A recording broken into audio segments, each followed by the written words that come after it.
Trump envoy Steve Witco went on Fox News last night and gave an update that maybe we're getting closer. We may be on the verge of coming to a negotiated settlement between the United States and Russia to bring it into the war. Now, if you think that's good news, if you want the war to end, that's cool. But the problem is there's another participant in this that wasn't quite so excited about it. That's Volodymyr Zelensky. And as this continues going down the path, you had Zelensky on 60 Minutes on Sunday, again throwing the vice president under the bus, again throwing President Trump under the bus, and he seems increasingly out of touch with anything that Trump wants to do to bring the war to an end, which could bring us to a point to where there may be more of a problem between Trump and Zelensky than there is between Trump and Putin. Now, we're going to unpack a lot of that stuff and see if that's not necessarily a bad thing with Colonel Doug McGregor, CEO of Our Country, Our Choice, highly decorated combat veteran and great friend of the show. Doug, welcome back as always. Hey, thanks, Dan. I say this stuff out loud, but I know that probably before the camera pulled up on you, you're probably rolling your eyes already that, well, of course, there's more trouble between Trump and Zelensky, between Trump and Putin. How do you see that dynamic, first of all, just between those major players? I think that President Trump has yet to fully take charge of his own government and his own policies. I mean, if one looks at what he's been doing since he came in, for all the talk about finding an end to this war and taking stern measures to achieve that outcome, what have we seen? We've seen essentially an extension of the Biden policies. The money has continued to flow, and there's no demonstrable understanding of the origins of the war, its meaning, and what has to happen to end it. They've just sort of consistently ignored whatever the Russians have said. Now, maybe Mr. Witko, the unappointed, unofficial ambassador, envoy, whatever they call him, has a different story to tell. I don't know. But right now, excuse me, it doesn't look good. And Zelensky in particular is someone that, frankly, should have been removed quite early. And people say, well, how could you do that? Well, you suspend all American military aid to Ukraine. Number one, we've discussed this before. And then you get all of the Americans who are in Ukraine out. I mean, Trump quite recently said, this is not my war, this is Biden's war. Wrong. It's your war now, President Trump. You haven't taken the decisive action to distance yourself from this disaster. So here we sit, and nothing concrete or fundamental has occurred. Now, I'm hopeful that maybe those dynamics are chipped, and maybe they should have been the case from day one. I think his claim that he's going to have this over in one day, in 24 hours, obviously that was hyperbole from the beginning, but I thought that it would imply that he was going to be ready to take decisive action on day one, which could have brought this to some kind of a conclusion, probably even already, if he had done the things that you suggested. But belatedly or not, it looks like he may finally have had his patience run out. And one of the things that he's being vilified for, especially in the European community right now, is because he said in an interview last night, what they're claiming was he said that Zelensky actually started this war. There's a bit of a nuance here, as you'll see at the beginning of this clip, but watch this. Biden could have stopped it, and Zelensky could have stopped it, and Putin should have never started it. Everybody's to blame. Have you spoken to President Zelensky, sir, about his offer to purchase more Patriot missile batteries? Oh, I don't know. He's always looking to purchase missiles, He's against, listen, when you start a war, you got to know that you can win the war, right? You don't start a war against somebody that's 20 times your size and then hope that people give you some missiles. So at the first of that clip there, he says Putin shouldn't have started it. Biden could have stopped it. Zelensky could have stopped it. But then he did circle back around in the last part about talking about missiles. He said you don't start a war if you're 20 times in the inferior side of the power dynamics. I want to break down a few of those, kind of get your views on them. First of all, what do you make about the claim that Zelensky or Biden could have stopped the war before?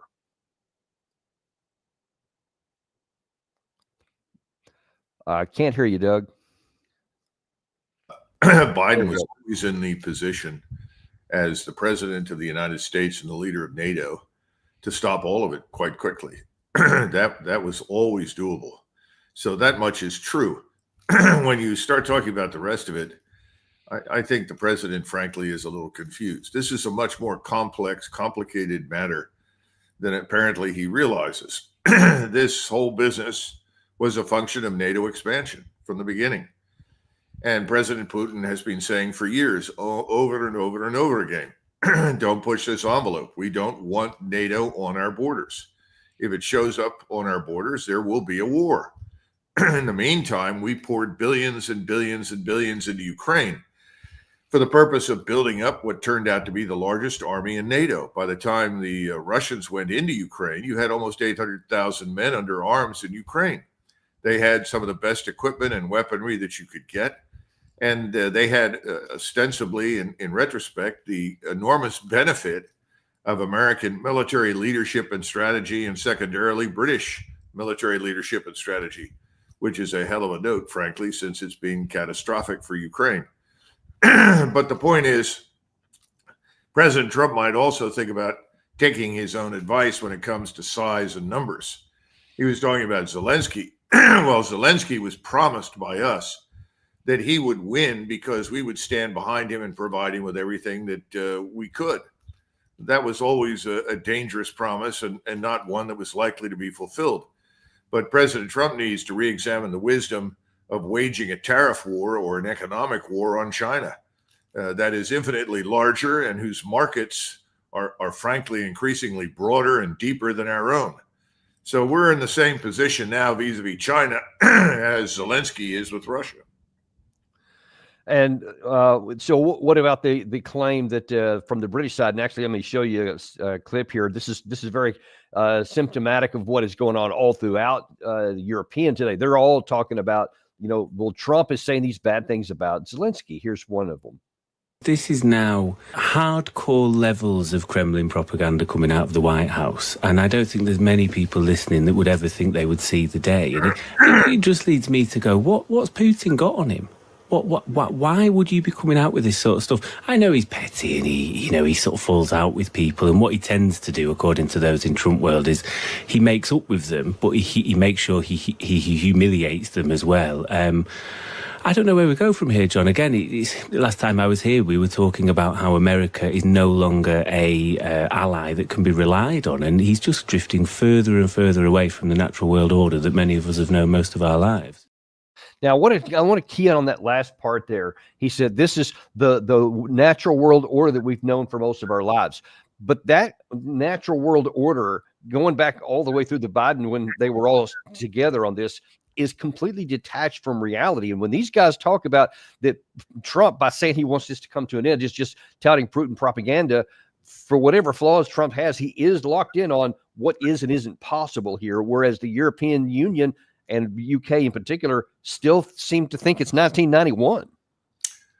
Well, the so-called British ruling class, of which this man is not a member but a spokesman, is very much in bed with the Wolfowitzes and the Pearls and others of that ilk, and Victoria Nuland, who want to live in a world where you have permanent enemies and permanent allies. But we know from history those permanent allies never last. This alliance should have gone out of existence back in the early 1990s. This NATO business is irrelevant. They liked what they had because they didn't have to invest heavily in their own defense. And the British in particular love NATO because they can populate the senior ranks of NATO and the headquarters with disproportionate numbers of people who are British in order to move Europe in the direction they want it to go. It was a joke when I was in SHAPE headquarters. You turn around and you couldn't walk down the hall without tripping over a British officer. Now, I like many of these people, but the problem is Britain was a rowboat compared with the German battleship. Yet there were very few Germans. And that, of course, was by design. All of this is nonsense. He doesn't know what he's talking about. He's just talking about propaganda. He's just repeating utter nonsense from the ruling class. They're in a lot of trouble in Great Britain. I don't think this ruling class is going to make it. They've been lying to their population about a whole range of things. Britain is a very nearly a boiling pot of discontent, anger, and violence. So I think he should shut up and tend to his horses at home. I wouldn't pay any attention to him at all. But this natural world order that he's talking about, the natural world order went out of existence after the First World War because we, in our efforts to rescue the British and the French from certain defeat, destroyed it. And it's never coming back. And what we've had is this artificial construct since 1945, entirely based on the assumption that we would rule the world financially, economically, and militarily. Well, we can't afford it. We've destroyed ourselves, and the world has changed. You know, the Soviets after World War II, everyone feared them, but you and I know they had terrible losses. They were in no position to go into another major war. And so we went on with this Cold War for decades. We understood all of that, but then it ended. And the world began moving in directions that made sense, with great powers reemerging all over the planet that should reemerge. I'm very sorry for this Englishman, but the truth is England now is a very small, utterly foolish and pretentious power. It doesn't seem to want to come to terms with the limits of its own resources and capabilities. And so it tries to claim control of ours through MI6 and through all sorts of other mechanisms and use us for their devices. This is not the British people. This is just this strange queer ruling class in England. And, you know, one of the things that I think the methods they used to try and continue that to go on is to keep alive this permanent enemy of Russia by keeping alive this permanent war. I think the last thing the UK wants is to end the war because of a whole range of possibilities here. And one of the things that they ignore, and I think probably intentionally, is this claim that the whole context here is that they're saying, well, no, you've turned Zelensky into the bad guy. He's the only one trying to end the war on just and peaceful terms, except that you look back and you look, Zelensky himself was the guy from 2019 on that refused to comply with the Minsk agreements. He refused the opportunity from Putin in December 2021 to get the war off. He added the law in March of 2021 that said they were going to now retake the positions, the areas that Russia had, to include Crimea, which was a red cape in front of a bull. Then, of course, he refused the the April 2022 deal in Istanbul, et cetera, and is refusing now to do anything that Trump wants to bring the war to an end. So if you're looking at who's keeping the war going, it seems to me it's Vladimir Zelensky. Yeah, well, obviously Zelensky is a criminal.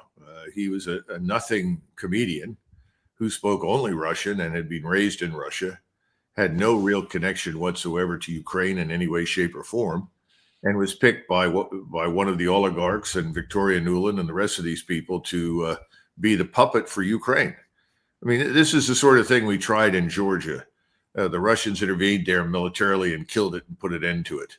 We've tried to set up puppet regimes all over the place, ostensibly for the purpose of either harming or containing what we said was the dangerous state of Russia.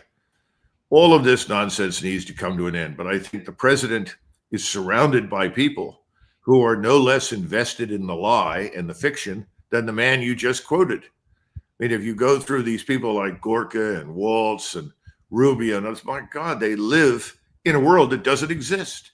It's all fiction. Let's stop for a minute and understand a couple of things that emerged from this Ukraine war that nobody else ever comes forward and mentions. Number one, what was demonstrated conclusively on the battlefield in Ukraine? What's being demonstrated conclusively is that NATO equipment, NATO military technology, which is in large measure American, is inferior to the equipment the Russians have brought to the battlefield. Secondly, NATO tactics, so-called NATO operational art, is stuck in the distant past. It's ill-suited to the modern battlefield. And the people that have paid the price for this are the Ukrainians who've been forced into fighting it. So that's very, very important. And in the meantime, in this stupid tariff attack on most of all China, and vacillating back and forth between attacking China economically and then making peace with it, we've made fools of ourselves, and we've demonstrated that in addition to no longer being the military power we once were, we're no longer the economic power we think we are. So these are the two great insights that are settling into the BRICS community. If you live in Japan, China, Korea, India, Iran, anywhere, it's hard to miss this. The people in Brazil haven't missed it. The people in most of the world haven't missed it. But this man in England completely fails to grasp it, as do too many people in Washington. President Trump needs to be the platonic figure who leads everybody out of the cave into the daylight. I just don't know if he could do it, because he's torn and he keeps vacillating between one position and the other. That's the prescription for failure in national leadership. One of the other areas that has led to some disputes, but it looks to me like, belatedly or not, that Trump is finally coming to the point to where he's ready to say, all right, we're just gonna cut bait here, because he has started saying actually a lot more often now, this whole issue about this war is actually Biden's war. I know you're saying, well, it's his war, but if he may be using this as a device to get this off the table. Here's one of the recent comments he made. Do you have a reaction to Russia's Palm Sunday attack on Ukraine? I think it was terrible, and I was told they made a mistake, but I think it's a horrible thing. I think the whole war is a horrible thing. You said they made you were told they made a mistake. Do you mean it was unintentional? They made a mistake. I believe it was. Look, you're going to ask them. This is Biden's war. This is not my war. I've been here for a very short period of time. This is a war that was under Biden. He gave him billions and billions of dollars. He should have never allowed it. Remember this. This is Biden's war. I'm just trying to get it stopped so that we can save a lot of lives. They happen to be Ukrainian and Russian lives. But all I want to do is get it stopped. Now, I want to zero in on that issue he's talking about there. That's this attack that happened in Sumy, where a lot of civilians were killed, and virtually all of the Western media is seizing on this as just the latest ever, that Putin is this evil guy. He just intentionally attacked this place for no good reason other than to kill civilian people. That was his intended target, was to destroy that. But then we have information by the Ukrainian member of the Rada, of their parliament, who came out and said, hey, listen, that this is something that we knew about days in advance. There was a military award ceremony by the 117th Brigade that had been placed there in the middle of Sumy on a day on Palm Sunday, et cetera. And she was saying, hey, we told you guys not to do this, and you went ahead and did it anyway. And then Russia struck it. In response to this, I guess, answer to the charges, Sergei Lavrov yesterday was unequivocal that, yeah, we attacked it, but here's the reason why. There have been countless instances of artillery and air defense systems being deployed in urban areas near kindergartens. There are millions of videos online showing Ukrainian women screaming at soldiers to get away from stores and playgrounds. Yet this practice continues. We have evidence regarding who was present at the facility that was struck in Sumy. It was yet another gathering of Ukrainian military commanders with their Western counterparts. Whether under the guise of mercenaries or some other pretext, I don't know. NATO military personnel are present there and directly overseeing operations. Everyone knows this. The New York Times recently explained how the Americans have played a decisive role in attacks against Russia from the very beginning. Without their involvement, most long-range missiles would never have even left their launch sites. So what do you make of that, Doug? Is this just Sergei Lavrov just trying to put a good face on something that was bad, or is he telling the truth? My experience over the last 3+ years has been that the Russians have always told the truth. The Ukrainians have nearly always lied, and the United States and Great Britain and other Western outlets for the media, thanks to MI6 and CIA, have done everything in their power to disseminate the lies. So I'm sure the man's telling the truth. Go back to Bucha. Remember Bucha? Oh, the Russians have done this. They tied people's hands behind their back, shot them through the heads, then they threw the bodies in the streets and piled them up in the cellars. It's all nonsense. We know that now. It's absolute lie. Let's just move on. This is a lot of nonsense.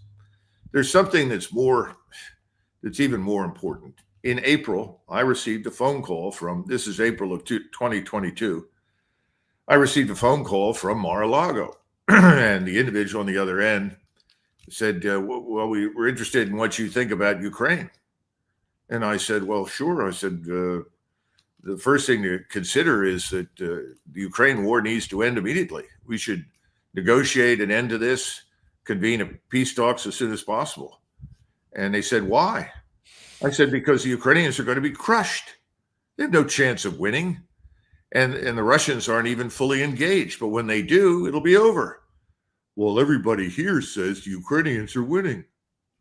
This is the sort of stupidity and ignorance and arrogance that has passed for advice to the president.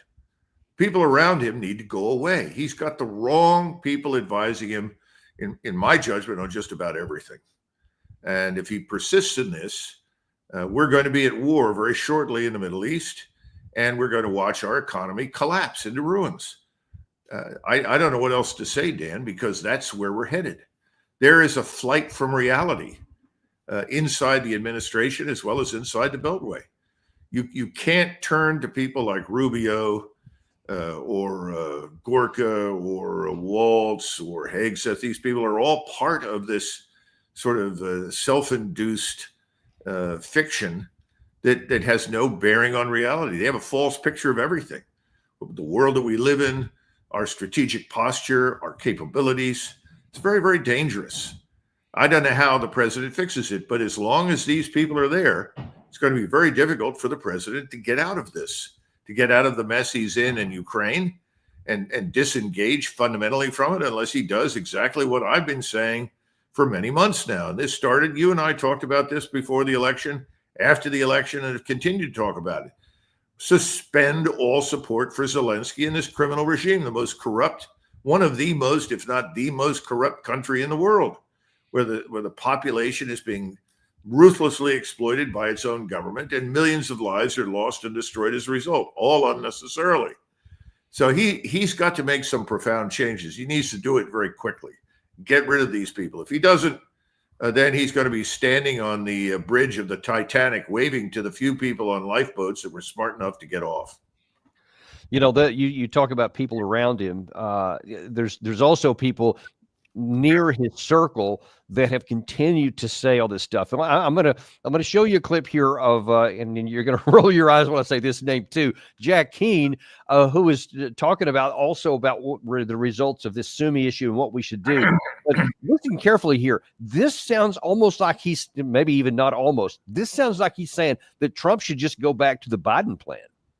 He knows full well that on Palm Sunday, which is a very religious holiday in Ukraine, families are gathering to celebrate that religious holiday. He targeted the town center of Sumy in northeastern Ukraine, knowing the result would be civilian casualties, 34 dead, 117 wounded, not a military target in sight. This is all about killing civilians and putting pressure on Ukraine to give up and concessions to the Russians. Putin, does he want peace or not? It doesn't look like it, Stuart. Who wants peace? The President of the United States, the President of Ukraine, Zelensky, and the Ukrainian people. I think we're going to have to start to play tough with Putin. Sanctions, hit him hard, and also upscale the military assistance to Ukraine. Yeah, all right. Hit them with sanctions and give all this military equipment. I mean, that literally is 3 years of failure in the Biden administration, and that's what this guy is advocating. It's crazy. Well, why stop now? He's been enormously successful. He's moved from failure to failure without loss of enthusiasm. Got to keep in mind that Keane was in the forefront of telling everyone all through the spring and all through the summer and the fall of 2022 that the Ukrainians were winning. They were on the verge of victory. All they needed was a little more equipment and a little more time. Russia was falling apart. Its industries couldn't keep up. It couldn't recruit soldiers. Russians were deserting. I mean, just go down the list. This man has been disseminating lies for years. If people in Washington insist on listening to him because he was a retired four-star who in their judgment helped to deliver failure in the Middle East as well as now in eastern Ukraine, there's not much we can do about it. This sort of thing goes on. Fox does it. CNN does it. All the mainstream media, because they're all part of the same cabal. In most cases, I think most of the people that want us to double down on failure in Ukraine want us to expand the war in the Middle East and go to war with virtually everyone in the region until the entire Middle East is subjugated to Israeli dominance and hegemony. So it's all part of the same thing. We've either got to wake up and dispose of these people and get them out because they present a clear and present danger to the survival of our country, or we go under. Yeah, that's not a pleasant choices between the two, but it's just really hard to see how we get from here to that outcome.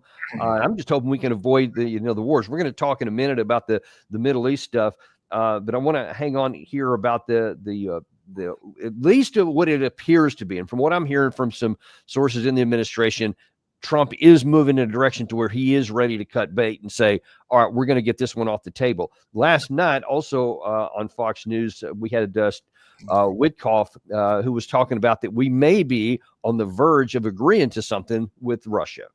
I think you used a very good word there, Sean, emerging. This is the third meeting I've had with him. This last meeting lasted close to 5 hours.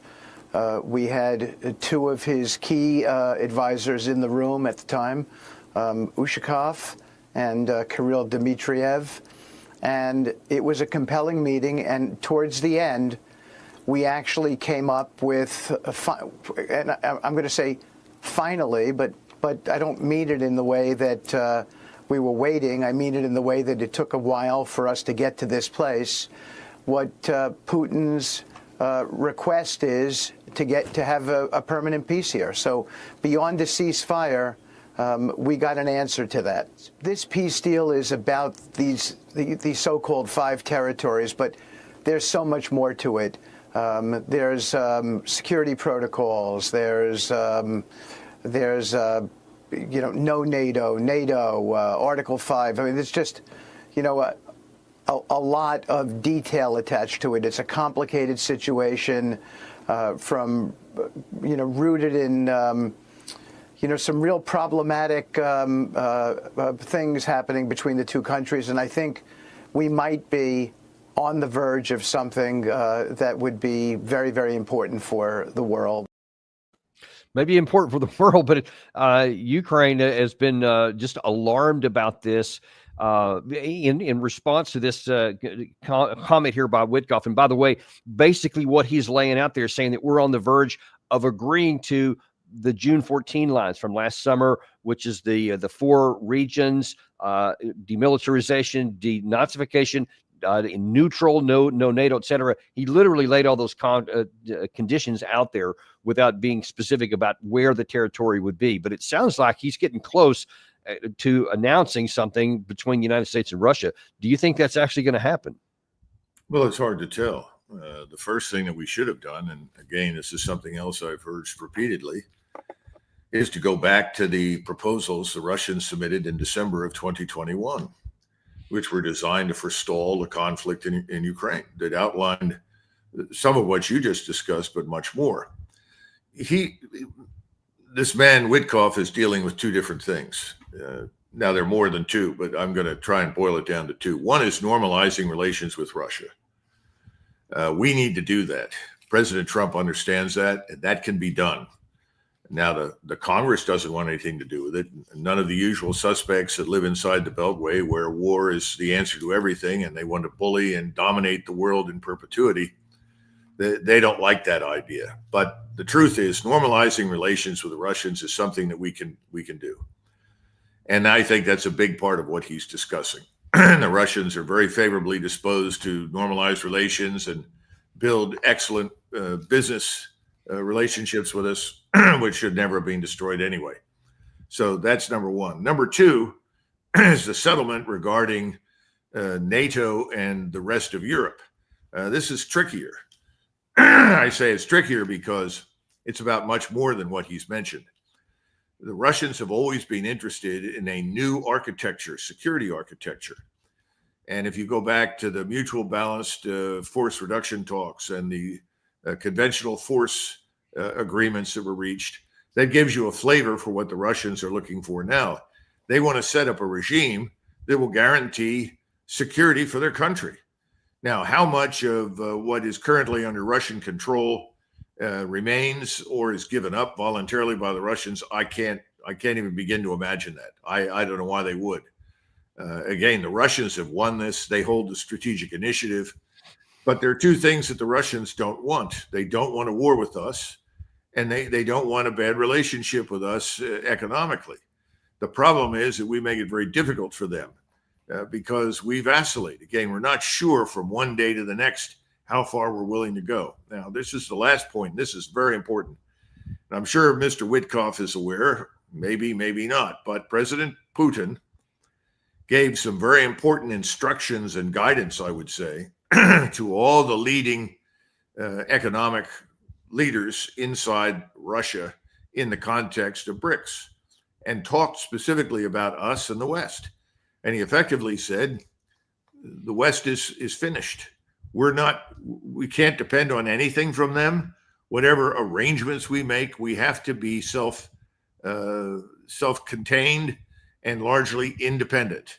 We have to turn our attention to BRICS.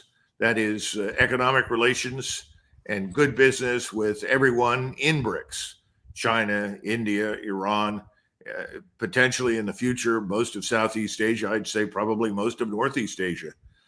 That's where we need to focus because Europe is just it's not trustworthy. It's not reliable. So on the one hand, I'm very hopeful that Mr. Witkoff comes up with something that is useful and can last. But on the other hand, I think the Russians have come around to understanding they can't bet on anything. How do they know that in 2 years or 3 years, somebody else shows up in the White House, the various lobbies pour in, and they buy up Congress and tell him we have to restore hostility to Moscow? I think that's what Mr. Putin's worried about. It's very difficult to do business with us because there's just no stability, no certainty, and no rationality. Yeah, hard to argue with that just based on the track record here over the last couple of decades in particular. But even right now in the near term, even if this is what Trump wants, I think Trump is going to have to, and if he's not already there, like really rapidly come to the point to where, no, it's time to cut bait here and cut Zelensky loose and do all the things you say. The reason I say that is because while you had Steve Witco talking about we're getting close to making a deal with Russia to get this thing over with, and it's going to include territorial submissions and concessions on the Ukraine side, you have Zelensky trying to go the opposite direction. Absolutely necessary for this war to finally end. And it must end at the negotiation table. Only the most difficult conditions for Russia on the battlefield and in international relations can force it to do what's needed for a true peace. And today marks exactly 1 month since Russia rejected the US proposal for a full and unconditional ceasefire. 1 month that has made it completely clear Russia is the sole cause of this war. Without strength against Russia, there will be no will in Russia to accept and implement any realistic and effective proposals for peace. That is so bizarre. That was 4 days ago, by the way. That was so bizarre that he's talking as though he's on the strategic initiative. His side has all the cards, and they're trying to do Putin a solid by saying, "Hey, look, man, just get this war over with on my terms, and everything will be fine." In the response to that quote from Witkoff last night, today you have Zelensky saying, "Look, these territories." That's a red line for us. We're discussing, this is stuff that Steve Witkoff is discussing outside his competence. So after insulting both the president and the vice president on 60 Minutes on Sunday, now he's throwing Witkoff under the bus. Doug, if Trump does not cut this guy loose by the end of the day, I got to wonder what in the world's going on. Well, I think that's the key point here. President Trump has to be an effective leader at this point. That means that Zelensky's got to go. He's got to do the things that we've discussed. When you listen to Zelensky talk about what he demands of Russia, it's very similar to Mr. Netanyahu's demand for the so-called Libyan solution for Iran. Netanyahu and Zelensky are of one mind. They both want the same thing, the complete and utter destruction of their opponents as a precondition for future peace and stability. So it's Zelensky's version of the Libyan solution. Now we've got the Netanyahu Libyan solution waiting in the wings. Fortunately, I think President Trump stands a chance of getting out of Ukraine if he makes a decision. Again, he's the commander in chief. Everything is at his discretion. All of the aid going into Ukraine is at his discretion. Congress voted for it, but he has the ability, the authority to halt it at any point in time he chooses. And again, he's got to understand that he's not going to end up being popular with everybody. One of the things that I think President Trump wants to be is popular with everyone. That's not going to happen. It's never been the case for any effective president. If he wants to be effective, he needs to toss our friend Zelensky overboard along with his corrupt regime.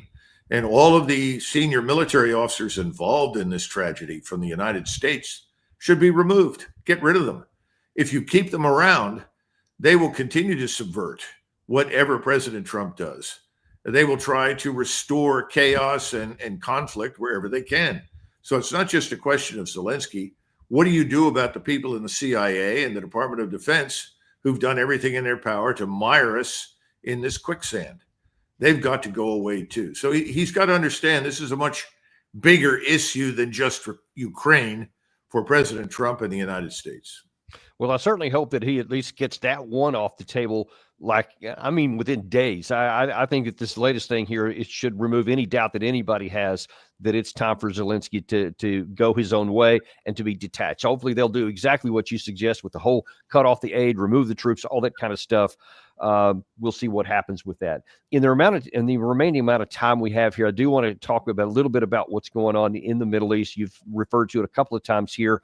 In the same interview on Fox last night where Witko was talking about the Russia-Ukraine war, he also talked about the situation with Iran. The conversation with the Iranians will be much about two critical points. One, enrichment. As you mentioned, they do not need to enrich past 3.67%. In some circumstances, they're at 60%. In other circumstances, 20%. That cannot be. And you do not need to run, as they claim, a civil nuclear program where you're enriching past 3.67%. Verification will be the key point that undergirds this agreement if we're fortunate enough to get there. And we're going to have very tight verification. Okay, so on March the 7th, Trump from the Oval Office was basically saying, hey, we're running out of time and there's going to be bombs if they don't agree to everything we asked. The things we were asking were stuff that Iran would never agree to. He kind of repeated that on the 7th of April, but then he did a pretty sharp turn, and now all of a sudden he sounded much more conciliatory and, no, we're willing to make a deal, and we don't need to go and bomb. We can just have this peace situation here. How do you see this situation unfolding? This is about a nuclear monopoly that Israel enjoys in the region. No one in the region other than Israel can be permitted to have a nuclear weapon. That's what this is about. Israel has over 300 weapons, immense destructive power that can be launched from air, missile, or sea. No one in the region has any nuclear weapons. And what everyone in the region knows is that you must not have any, because having any threatens Israel. Now, what are we talking about with Israel? Well, we're talking about something much more than the defense of Israel. The defense of Israel went out the window back over a year ago when this event on the 7th of October, and we've talked about that before. I am absolutely skeptical of the notion that this was something that happened without the Israelis knowing about it and reacting to it. Complete nonsense. They're too competent, and they had that place under excellent surveillance. I don't believe that for a minute. But the narrative is we were attacked on 7 October, and this horrific attack is now justification for us to effectively dominate the whole region, because we in Israel will not be safe until everyone is subjugated. That means that only Israel can have a nuclear weapon. So that's really the heart of the whole issue. Now, when you turn to Iran, the Iranians had agreements with us based upon what the Biden administration had done. Well, President Trump, in response to the Israel lobby's support for him the last time around, said, I'm going to cancel it. And of course, there were great cheers in Israel. Cancel the arrangement that has essentially imparted stability and security to this nuclear development in Iran. Everybody was very happy. Now we're back to where we were before. We're exactly as you pointed out. President Trump is somebody who privately does not want a war. There's no question about that. However, he's talked himself into a corner, Dan. And unless the stipulations are accepted and the Israelis effectively are willing to bow down and go along with Israel, you're still going to get a war. And I think, unfortunately, the betting is still heavily on Mr. Netanyahu's side. He's still in charge. He has to approve. And if he doesn't approve this arrangement that we come back with, that Mr. Witkoff is putting together on behalf of President Trump and ultimately Israel, then I think you get a war. Because in the final analysis, is everyone in the region prepared to live under Israeli hegemony? Because that's the message. And do you think the others in the region are willing to do anything to prevent an Israeli hegemony, or will they just live with whatever happens? I think there is already been a lot of evidence for the emergence of an alliance across the region against Israel and us. We try every chance we get to try and undermine and divide that. We always have some measure of success with the United Arab Emirates, with the Saudis, others in the Gulf that are not very strong societies and have very weak militaries, when we can persuade them to attack, say, a group like the Houthis. You remember there was a war between Saudi Arabia and the so-called Houthis, people in Yemen, for a very long time. And a lot of Americans were shocked to discover that the Saudis were actually supporting Al-Qaeda and ISIS against the Houthis. And people were wondering, why are we bombing these people if they're against the very same people that have caused so much destruction and murder across the region? So you still have these kinds of contradictions. But I would say today that Egypt and Iran are very much of the same mind. They see all the agreements having been violated by the Israelis. They want to trust us, but they don't know that they can. You have the Russians and the Chinese on the outside and others that are members of BRICS that are saying, we'll back you because you're vital to the global economy and you're part of our system, if you will, called BRICS. And then, of course, the Turks. And the Turks have always been the 500-pound gorilla in the corner. And thus far, Mr. Erdogan has tamed the gorilla. But how much longer can Mr. Erdogan tame the gorilla? Because the gorilla may turn around and remove him. There's that much anger, frustration, and ferocity in Turkey right now, directed at Israel and us. And again, we've been talking about this for years. This is simply built to the point where now it's truly explosive. But so there's one thing that is a bit puzzling to me, is that, okay, Israel wants to have hegemony, and for the most part, they have it right now. They don't even have to gain it. They already have it. But they have made Iran the boogeyman for so long that they just have this insatiable desire to quell them. And yet this whole, ever since the 10/7 and all the things where Israel basically systematically eviscerated Hamas, Hezbollah, weakened again the Houthis, if not quelled any of them full outright, they did. And it showed that Iran was completely powerless to do anything about it. I mean, what nation on the planet can have their embassy destroyed in another country and to have an assassination in their capital city on an inauguration and not go to war with somebody? Yet that's exactly what Iran didn't do, because they don't have the power to do it. So that should tell you. Wait a minute. That's a fundamentally false statement. Which part? False. They don't have the power to go to war. You haven't looked carefully at Iran. Iran's arsenal of missiles is enormous. It could flatten Israel in a day. They have the power to go to war. They have chosen repeatedly to avoid war. And I've said this 1,000 times. No one in the Middle East is interested in a war except Israel and the United States. That's it. There's no one else in the region that wants a war. Everyone is going to go to great lengths to avoid a war, not because of Israel, but because of us. The Iranians don't want to go to war with us. The Iranians have been trying for 30 years to change their relationship with the United States, to build a rapport economically, socially, politically with the United States. So don't make the mistake of assuming because someone has opted not to do something, they can't. The real question at this stage is, what's the incentive for them to continue to do nothing, particularly when they're told that the only way they can satisfy us, potentially, based upon Mr. Netanyahu's demands, is to turn themselves into Libya. And we all know what happened in Libya. Right. Yeah. Not a good situation to cite if you want them to accomplish it. But so don't assume this weakness. I mean, people said the same things about the Russians.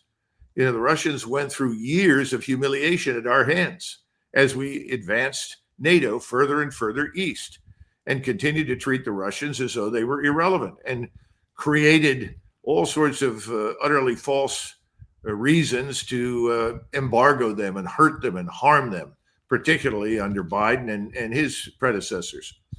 None of this is new. Does that mean that the Russians don't have the power to go to war against us or anybody else? Well, obviously, the answer is no. They have the power. They have not wanted to go to war.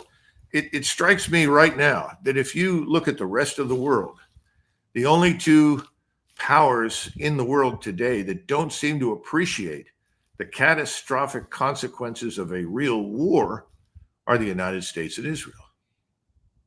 yeah, and so I'll accept your statements there. I didn't even mean to imply that Iran was weak and incapable of doing that. Only that whether diplomatically, politically, or militarily, that they have not wanted to go to war, and that they showed restraint with all those attacks that we would never show, because they don't want to go to conflict. And with that being demonstrated, there should be no reason for Israel and the United States to still press so hard to try to find a casus belli to destroy them. So the question is, what is the driving imperative to destroy Iran and destroy all this stuff when they're already safe from Iran? Well, they don't think they are. And if you make any attempt to persuade the Israelis that they can live with the Iranians, they will reject you. They just won't listen to you. So the Netanyahu position is really the position of the Israelis and their agents here in the United States, who are heavily involved in our government and heavily involved in pushing for war in the Middle East. Their view is that Israel will not be safe until this regime is destroyed. That's why you've listened to people talk about the strategy behind the strikes that are coming. If there is, quote unquote, a war, the strikes will focus on not only trying to destroy the nuclear facilities where they try to develop a weapon, in theory, they also want to destroy the regime. And this is where you get these statements from the president of the United States. This will be a bombing on a scale the world has never seen. You know, all this sort of marketing language that the president uses. He is a marketing genius, and he tends to rely heavily on hyperbole. So I think that's the view from Mr. Netanyahu. Either they're dead and gone and buried, or they have a new puppet regime obedient to their will in Washington's, or they have to go away. So they're running into problems, by the way, big problems right now with the Turks. And the Israelis, there are very smart Israelis over there that know just how dangerous the Turks are, but there are many that keep dismissing them. Oh, you know, they can't do it economically. They don't have enough money. Their economy isn't that strong. Their society is this. The Israelis do what we do. We tend to impute to others our value system. And tragically, Dan, we've adopted the Israeli value system, which is everything's about money. Everything's about luxury. Everything's about living in a high prosperity environment.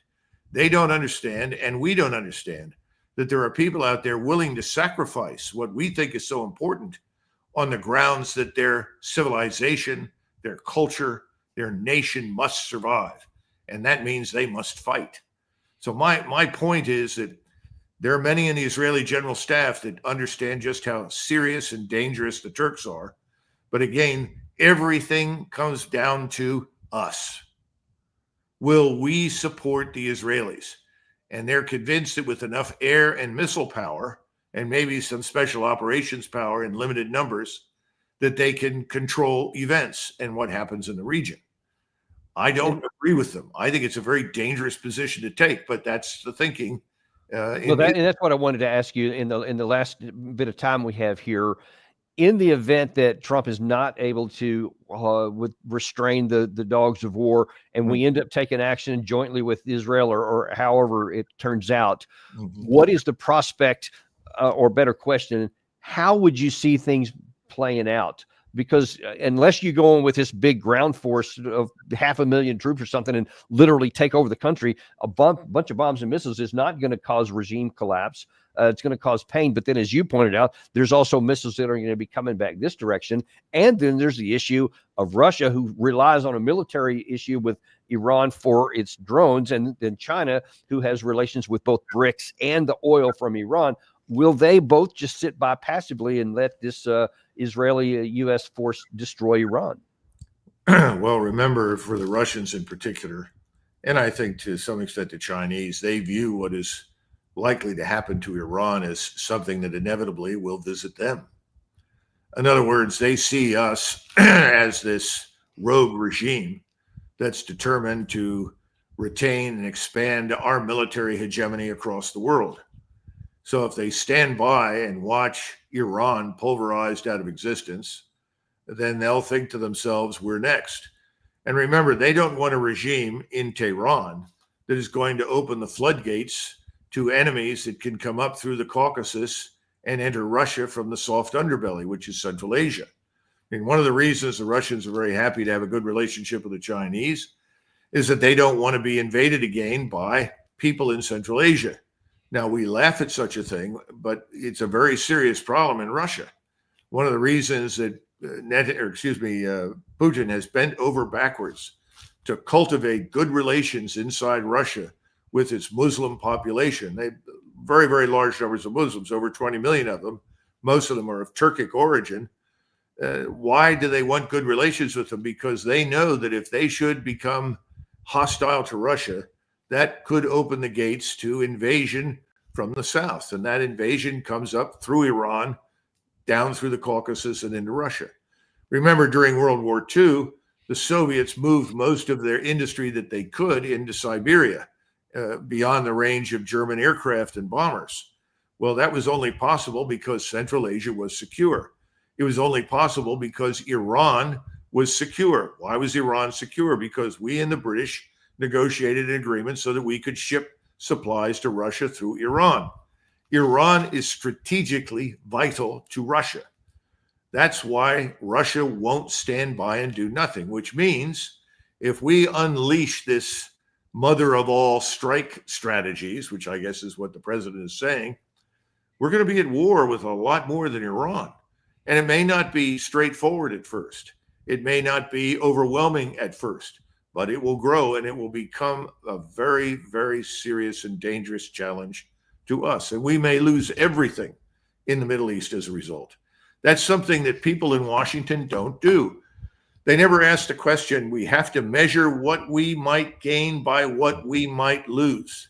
If you ask that question, you do not go to war with Russia and Eastern Europe. You do not go to war with Iran today. There's too much at stake for us, but we're not thinking in those terms. And we have no strategy. There is no strategic thinking in Washington at all. What I just outlined to you, I'm trying to give you an appreciation for what the Russians think, because they do think strategically. They act accordingly. There is a rational strategic calculus involved. That's why they went into Ukraine. We don't seem to have any. What we have are impulses. Yeah. One impulse today, a different impulse tomorrow, and everybody is hanging on every word from Donald Trump because he's seen as the man who verbally makes policy.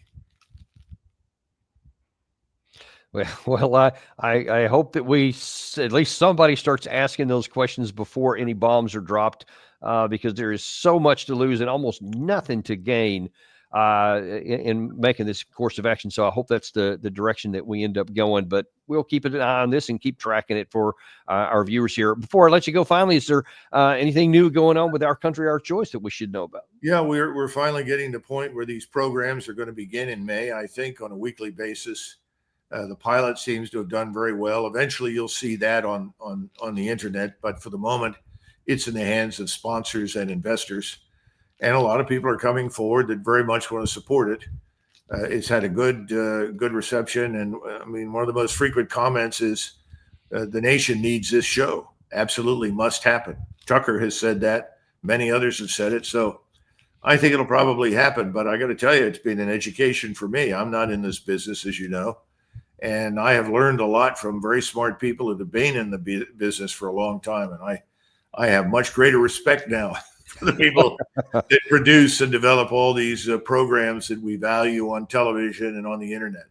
It's quite an achievement. I appreciate it now in ways I never did before. Wow. Well, we're really eager to start watching. So let us know when that happens, and we'll certainly direct folks there. And is there some place that they can go to find it, or how will they know when it's? Well, I think you'll find it being broadcast or streamed over a number of different networks when the time comes. Right now, it's just being called McGregor, and somebody suggested over the weekend, I was in Naples, said, "Why don't you call it McGregor Unhinged?" A couple of people that knew me said, "Oh my God, he's already there. You don't need to tell everybody." So, isn't that redundant? Exactly. That's right. Well, I don't know what the hell they'll end up calling it eventually, but we're going to start with that and see where it goes. Very good. Well, we're eager to watch it, and I agree with the comment from Tucker. It is something that everybody needs. We definitely need some alternatives to the mainstream media. So look forward to seeing that, and appreciate you coming back on today, Doug. Okay. Thank you, Dan. And we appreciate you guys too. Be sure and like and subscribe if you haven't done it on your way out. And also to remember that we are on podcast. And I know some people don't have time to watch a video, but you love to listen to it on podcast. Go to Apple Podcasts, Spotify, Podcast Addict, and you will find us there waiting for you. You don't want to miss another episode here, folks. We got a lot of stuff we're covering here. And we're actually going to cover later this afternoon. We're going to talk a little bit more about this issue with Iran and whether or not war is imminent, as Doug is concerned about. I'll show you some of the things you may not know this afternoon at 3 p.m. Thanks very much. We'll see you then on Daniel Davis Deep Dive.